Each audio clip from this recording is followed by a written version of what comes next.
The stars were silent. For thousands of years, the Varelians had lived in peace.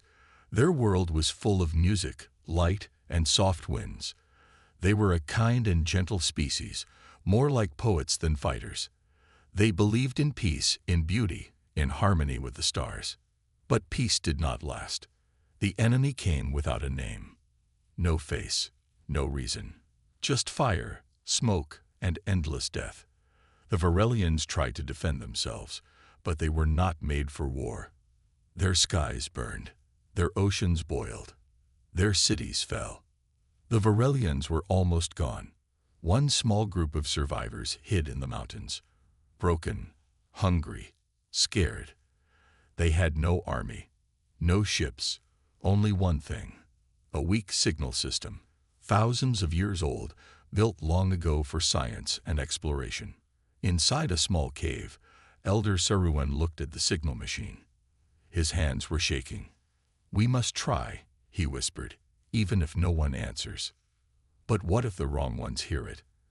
asked young Elra, her voice full of fear. Saruman closed his eyes. "We have no choice." And so, they sent the signal. A simple message, a cry for help. A voice in the dark. "Please, if anyone hears us, we need help. We are dying."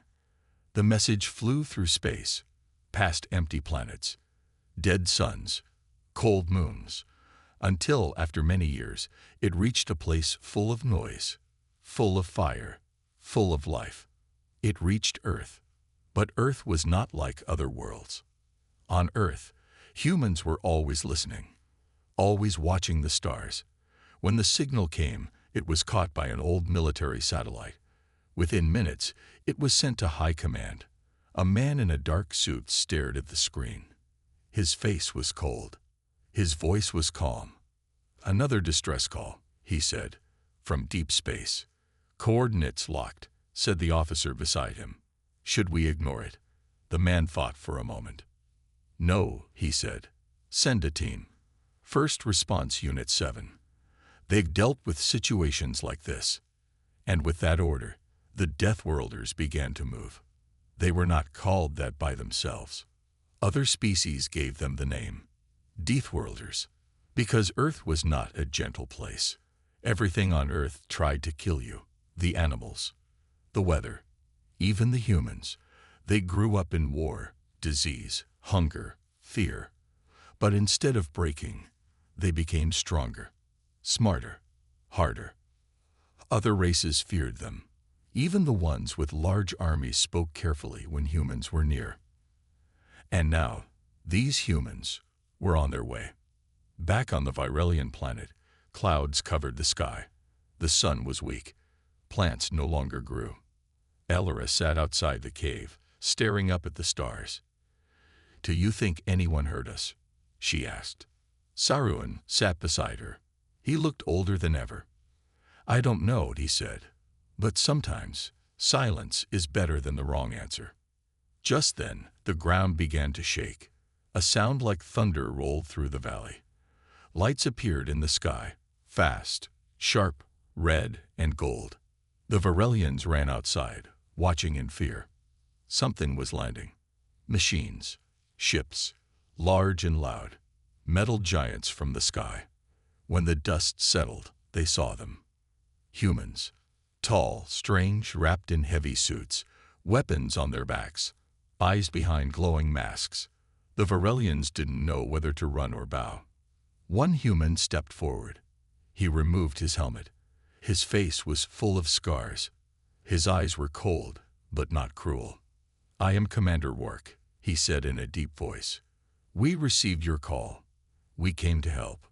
Saruman stepped forward, shaking. You are not what we expected." "No," Wark said. "We usually aren't." That night, a fire burned near the camp. Humans and Varelians sat apart, watching each other. The Varelians whispered in their own language. They don't smile. They don't laugh.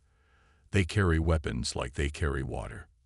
"They came to help," Elra said. "We must believe that." But Saruman looked at the human ship, black, sharp, and full of noise. I think we called something far more dangerous than we can understand.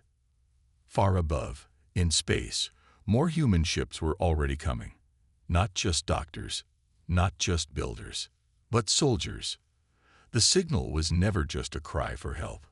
To humans, it sounded like something else. It sounded like a call to war. The air was thick with smoke and dust. Strange metal towers stood where the human ships had landed. They moved fast. Too fast. In just one day, the quiet mountain valley became a military base. Big machines rolled on the ground. Lights flashed. Soldiers marched in silence. They were careful, but always ready. The Varelians watched from a distance. Commander Rourke stood in the center of it all. His eyes scanned everything. He saw broken buildings, dead trees, and the quiet, scared faces of the Varelians. "This planet is almost finished," he said into his communicator. "Then why save it?" someone asked. "Because they asked," Rourke said simply. Inside a small shelter, Elder Saruan sat with young Elra. "They move like they've done this many times," Elra said. "They don't seem shocked by the destruction." Saruan nodded slowly. "Because they've seen worse." He looked out at the humans. One soldier knelt by a wounded animal, gently wrapping its leg. Another fixed a broken water pipe with quiet skill. "They are not evil," Saruan whispered, "but they are not peaceful either." Later that day, Commander Rourke stood before the Virelian leaders. "We scanned your world," he said. "It is dying. But we can help rebuild. We can protect you." "Protect us from what?" one Virelian elder asked. "The ones who destroyed your cities," Rourke said. "We've seen their tech before. We've fought them before. You know them." Rourke gave a small nod. "We call them the Hollow Ones." The room went cold. Saruan stepped forward. "You fought them, and survived." "We don't lose easily," Rourke said. As the sun set, human engineers set up power stations. Lights came back in the ruins. Clean water flowed again. Food supplies were shared.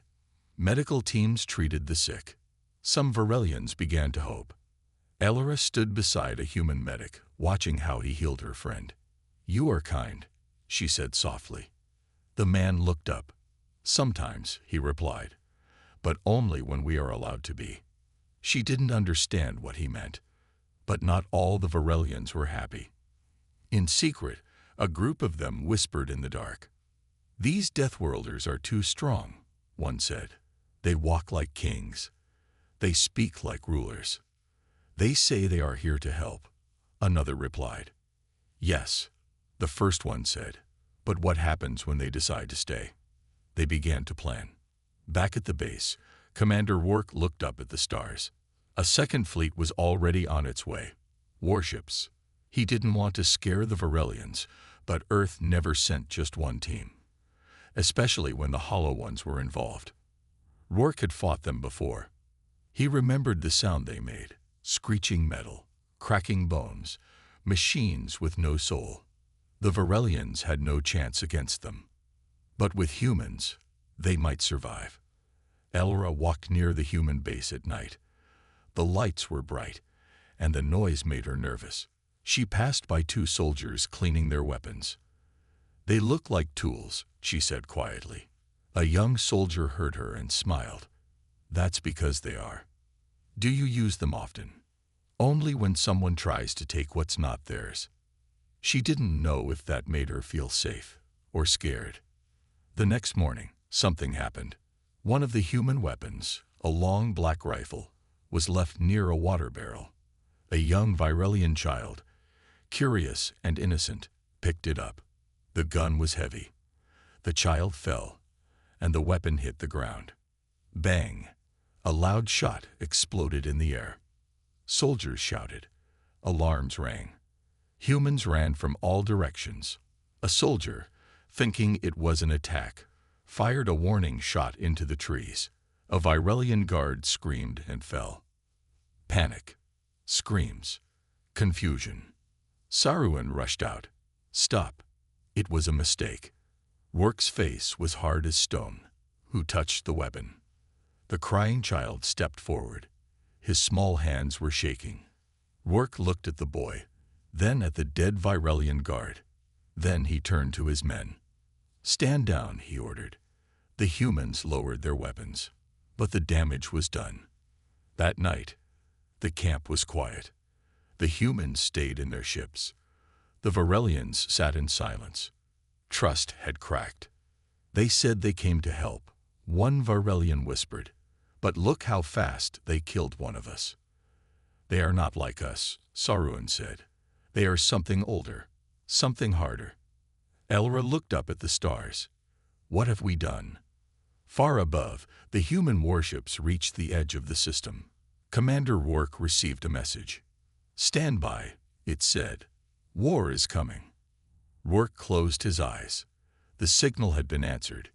Now the war would begin. The sun rose slowly over the broken mountains, but there was no peace that morning. The Virelians were quiet, their eyes full of fear. The humans stayed in their metal base. Their weapons were locked, but their guards stayed alert. One mistake had changed everything. A child had touched a weapon. A man had died. And now, no one knew who to trust.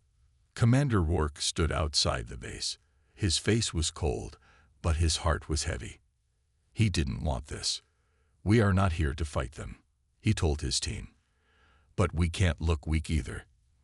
If we lose control, we lose everything." The soldiers nodded, but tension was growing. Everyone felt it, like a storm waiting in the sky. In the nearby village, Saruan called a meeting. "They killed one of us," said a young leader. "They say it was an accident. But is that true?" "They move like warriors," another said. "They treat our planet like their own." "We asked for help," Saruan said calmly. "And help came, but not in the way we expected." "We must send them away," one voice said. "No," Saruan said. "That would be the second mistake." Elra walked alone through the forest. Her heart was full of questions. She remembered how the humans saved her sick brother. She remembered how they shared food, repaired water pipes, and built shelters. But she also remembered the sound of the gunshot, the fear, the silence after. She found herself near the human base. A young soldier stood guard. "Are we enemies now?" she asked softly. The soldier looked at her. He didn't smile. "No," he said, "but we're not friends either. Not yet." Later that day, Commander Rourke met with Saruan. They sat across from each other. No guards, no weapons. "I want peace," Rourke said. "Then act like it," Saruan replied. "There was a mistake. We lost a man too. Not to death, but to fear." He blames himself. "Fear spreads," Saruan said. "So does anger." They both sat in silence. Finally, Saruan spoke again. "There is something you should see." Saruan led Rourke deep into the mountains. They walked for hours, passing ruined temples and dead forests. At last, they reached a cave. Inside, on the walls, were old carvings, thousands of years old. "They came before," Saruan said. "The ones who destroyed us. Long ago. And they always return." The carvings showed black ships, metal monsters, and fire raining from the sky. "They take, they kill, and then they vanish." Rourke stared at the wall. His voice was low. "The hollow ones. You know them," Saruan said. "I've fought them," Rourke replied. "We lost many people. They are machines, but they learn. They adapt. They don't want land. They want extinction." Saruan nodded. "Then maybe we need each other." Back at the village, something else was happening. One of the angry Virelians had stolen a human tool. It looked small, just a scanner. But to the humans, it was dangerous tech. When the humans found it missing, they reacted fast. "Lock the gates," Rourke ordered. "We can't take chances." The humans surrounded the area. Drones flew overhead. Fear spread again. Saruan returned to find both sides ready for battle. "What is this?" he shouted. They took something, Rourke said. It was a mistake, Saruman cried. Again, a mistake. But one soldier had already raised his weapon. One Virelian guard did the same. Fingers trembled. Hearts raced. One wrong move, and war would begin. Then Elra stepped forward. She held the missing scanner in her hands. I found it, she said. It was not stolen. It was dropped during the rescue work. She placed it gently on the ground between both sides. I don't want war, she said, her voice breaking. Not again. Silence. Then Rourke gave a short nod. Stand down, he said. The weapons lowered. The danger passed, for now. That night, a small fire burned between the two camps. A few humans sat with a few Virelians. They shared food, shared stories. No laughter, but no anger either. Just quiet. Commander Rourke sat beside Saruman. We are not good at peace, Rourke said. Saruman smiled slightly. Then maybe we can teach you. Elra watched the stars. She remembered the signal they had sent into space, a simple cry for help. Now, death had come wrapped in armor. But perhaps, so had hope. Far away, beyond the stars, the Hollow Ones were watching. Listening. Waiting. Because when humans come, war is never far behind. The nights were cold now. Dark clouds hung over the mountains. The wind carried strange sounds, whispers from the ruins, echoes of the past. But the most dangerous thing wasn't in the sky. It was in the eyes of the people. The Virelians were afraid. And so were the humans. Inside the human command tent, Commander Rourke stood over a glowing map. Dots flashed, enemy signals, ship paths, weapon zones. A storm was coming. Still no sign of Hollow Ones. Asked his second in command. Rourke shook his head. No, but they're close. I can feel it. How can you be sure? Rourke looked up, his voice low. Because this is how it always begins. Silence, then death. In the Virelian village, Saruman met with the council. He was tired. His bones ached. But his voice was steady. The humans are not perfect, he said. But they are standing between us and something far worse. They bring war, someone said. No, Saruman answered. War was already coming. The humans just came first. The others looked away. No one had an answer. Elra sat by the old temple ruins. Her fingers traced the broken stone. She heard footsteps and turned. It was the young human soldier, the one who didn't smile. You're always alone, he said. So are you, she replied. He sat down beside her. My name is Mason, he said. First time off Earth. First time seeing another world. And what do you think of it? She asked. Mason looked around. It's broken, but it's beautiful. Elra smiled. For the first time in many days, she smiled. But peace never stays long. That evening, a human scout team didn't return. They had gone into the Eastern Valley, a place full of wreckage and shadows. Only silence came back. Commander Rourke stood at the edge of the forest, staring into the trees. They were good men, he said. Saruman joined him. The Eastern Valley was where the Hollow Ones attacked us last. We never returned there. We will, Rourke said. Tomorrow. That night, inside the human ship, an old recording played. A past battle. Screams. Static. Gunfire. One by one, human voices fell silent. Mason watched with others. No one spoke. Then, a face appeared on the screen. Not human. Not alive. A hollow one. Its body was metal and bone. Its eyes glowed red. Its voice was like grinding stones. You grow. You build. But you are weak. All life is weak. And we do not share the stars. The screen went black. Far away, deep in space, the Hollow Ones moved. No heat. No sound. Just black ships sliding through the dark like shadows. They had seen the signal. They had heard Earth's answer. And now, they were coming. Morning came with a cold wind. Commander Rourke led a unit toward the Eastern Valley. Mason was with him. Elora followed behind, against orders. "I want to see the truth," she said. They found the scout team, or what was left. Burned armor, broken helmets. The ground was scorched, but there were no bodies. "They take the dead," Mason whispered. "No," Rourke said. "They take the living, and turn them." Elora felt her stomach twist. "You mean, they become like them?" Rourke nodded. "That's how they grow. Not by birth, by war." As they returned, something moved in the shadows. A sharp sound, a whistle of air. Then, boom. An explosion rocked the path behind them. Dirt flew. Rocks fell. The team scattered. "Ambush," someone shouted. Dark shapes rushed from the trees. Not hollow ones. Virelians. But they looked different. Wild eyes, strange clothes, old weapons. "They're rebels," Mason shouted. "Virelians who don't trust us." A small group had turned. They believed the humans were just another enemy. That Earth would bring slavery, not safety. They had waited for the right moment to strike. Now, they had made their choice. Rourke's team took cover.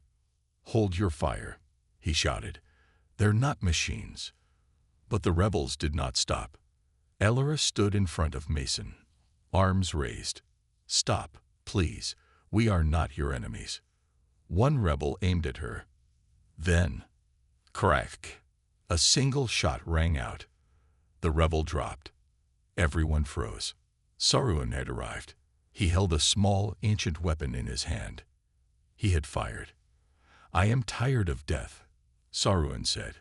"I have seen what real monsters look like, and they are not human."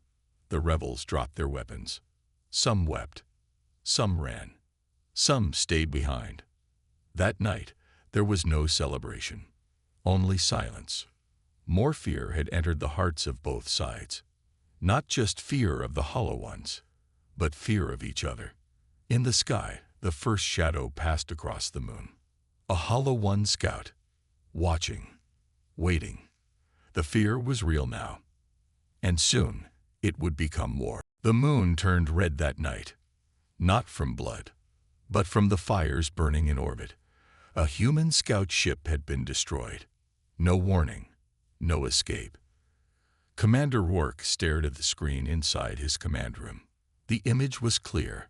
Black ships, cold and silent, moving across space. The hollow ones had arrived. "They're here," Rourke said, voice hard as steel. The human soldiers said nothing. They had trained for this, fought these things before. But fear still filled the room. Not fear of pain, fear of becoming one of them. In the village, a deep sound shook the sky. A low hum, a vibration inside the bones, like the world was holding its breath. Elora dropped her water jar and ran outside. Others were already looking up. From the clouds, long black shapes broke through. Not flying like ships, but falling like meteors. No engines, no sound, just darkness cutting the sky. The hollow ones were landing. Saruman stood on the temple steps. "This is it," he said. "The end, or a new beginning." The Virelians gathered around. Mothers held children. Elders clutched old blades, more for hope than for war. "We cannot run," Saruman told them. "And we cannot hide." "But we have humans now," someone said. Saruman nodded. "And that means we have a chance." Commander Rourke stood before both humans and Virelians that night. "We have one rule," he said. "Do not get captured." The room was silent. He pointed to a device on his wrist. "This is not just a tracker. It's a failsafe. If I fall, this activates. It burns out my brain." Gasps filled the room. "We do not let them take us. Because if they take us, we become them." Mason sat beside Elora on the edge of the village. She looked at the stars. now covered in black dots. "You're not afraid to die?" she asked. He shrugged. "Everyone dies. Not everyone fights first." She was quiet. "What if we lose?" He looked at her. "Then I'll make sure they remember we didn't beg." The next day, the ground split open. From deep under the forest, hollow ones rose.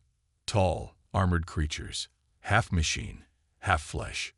No faces, no voices, just cold red lights where eyes should be. They didn't walk. They marched. The first battle began near the river. Human snipers fired from the hills. Virelians threw firebombs and spears, old weapons, but still deadly.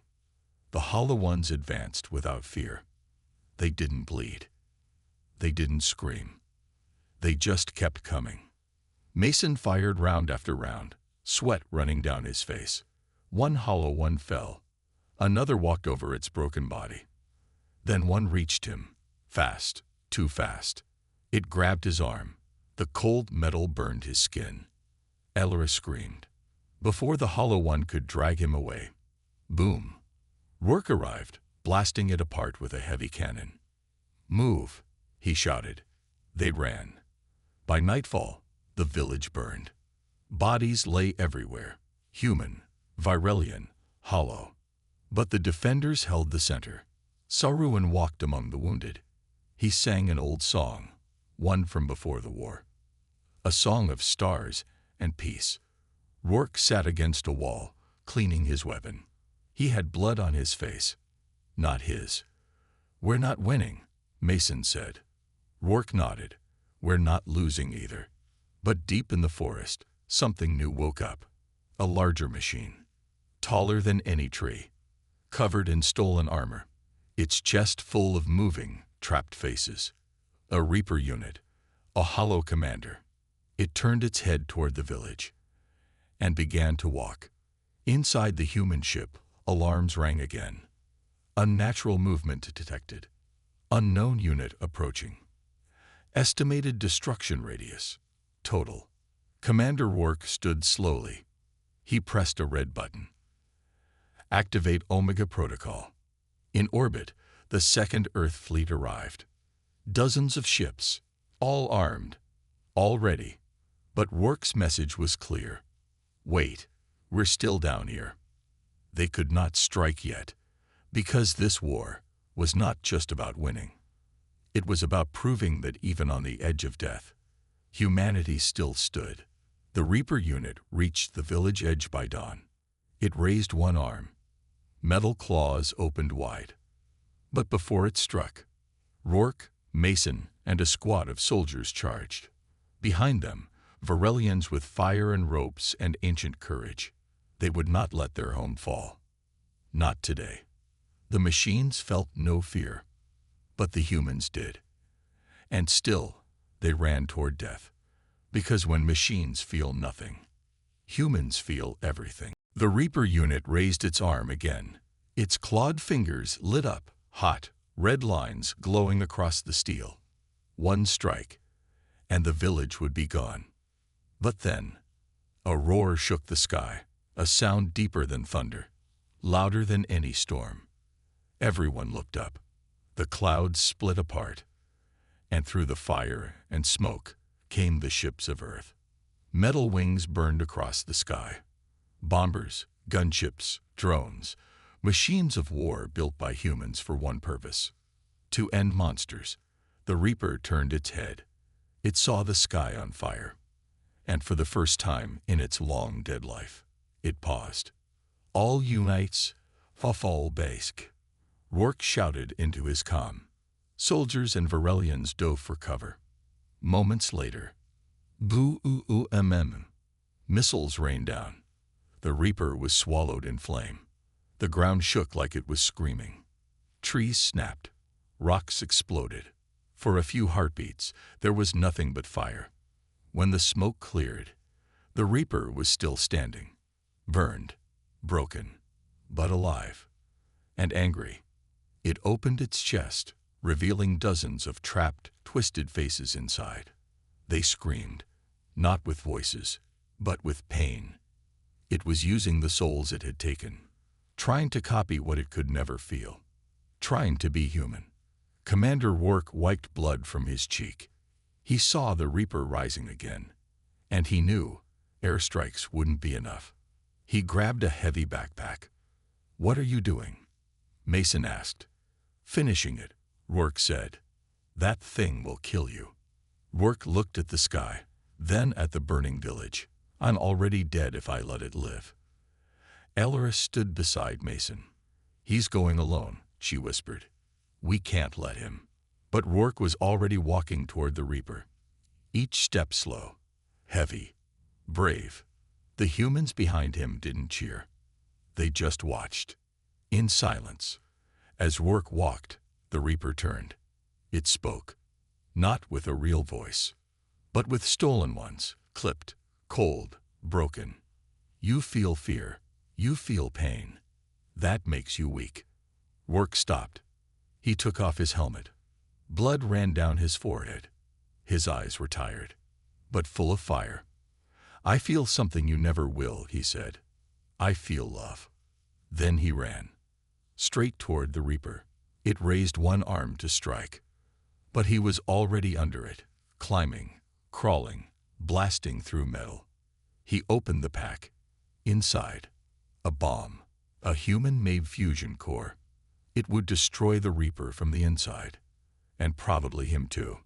"Now," Rourke shouted, his last words. Then, light, sound, silence. The Reaper exploded from the inside. Its chest cracked. Its head blew apart. Its stolen voices went quiet. The giant fell, piece by piece, and when the dust cleared, there was no Rourke, only his broken helmet. Back at the village, Mason fell to his knees. Elora touched his shoulder. "He saved us," she whispered. "He saved everyone." The sky was quiet now. The Hollow Ones began to retreat.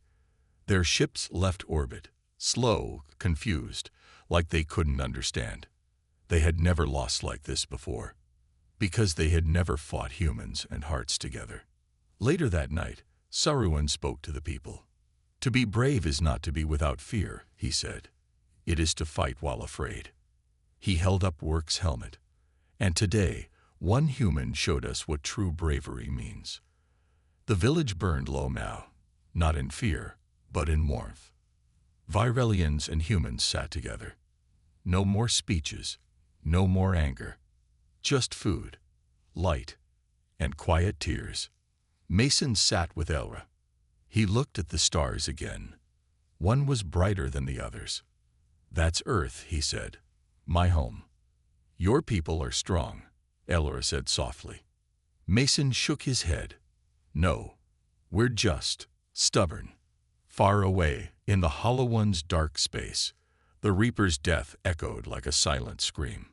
Something in their code began to change. Not fear, but curiosity. Why did the humans fight so hard? Why did they burn so bright? They didn't understand, but they would return. They always returned, because when a Deathworlder fights, even the stars remember. Days passed. The fires had stopped. The smoke faded. The screams were gone. But the scars remained. The village was half ashes. The fields were black. Many had died, Virelians and humans. Yet something powerful had survived. Hope. Mason walked alone through the ruins. He carried Rourke's broken helmet in his arms. People nodded as he passed, not with sadness, but respect. They had all seen what a human heart could do. At the edge of the forest, Elra was planting seeds. Her hands were covered in dirt. When Mason came near, she smiled. "We start again," she said. He nodded. "It's what Rourke would have wanted." She looked up at the sky. "Do you think they'll come back? The Hollow Ones?" Mason was quiet. Then he said, "Yes."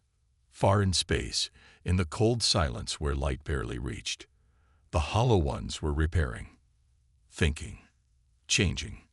Not like humans did, with feelings and pain, but with code. Data. They had recorded everything. Work's sacrifice, the Varelians' loyalty, the fire in Mason's eyes. They didn't understand love or mercy, but they had seen its power, and that made it dangerous. Back on the ground, Earth's ships began to leave. The village had no more use for war machines, only builders. Engineers helped rebuild homes. Varelians shared songs and stories. Children from both species played near the river again. For the first time in many generations, peace felt real. Saruhan stood on the high stone steps of the old temple. He looked down at the humans and Varelians working side by side. "This," he said, "is what we must protect." A young Varelian asked, "What if peace doesn't last?" Saruhan smiled. "Then we fight for it again." Mason was packing his gear. His duty was done. Orders had come from Earth. He was going home. But his heart felt heavy. Elra found him near the ship. "You're leaving," she said softly. He nodded. "Earth wants to debrief the survivors. Start rebuilding." She looked away. "You'll forget us." He took her hand. "Not possible." Before he left, Mason placed Work's helmet on the rebuilt village wall. Below it, he carved words in both human and Varelian language. He gave everything, so we could learn what matters most. People gathered to see it. They stood in silence.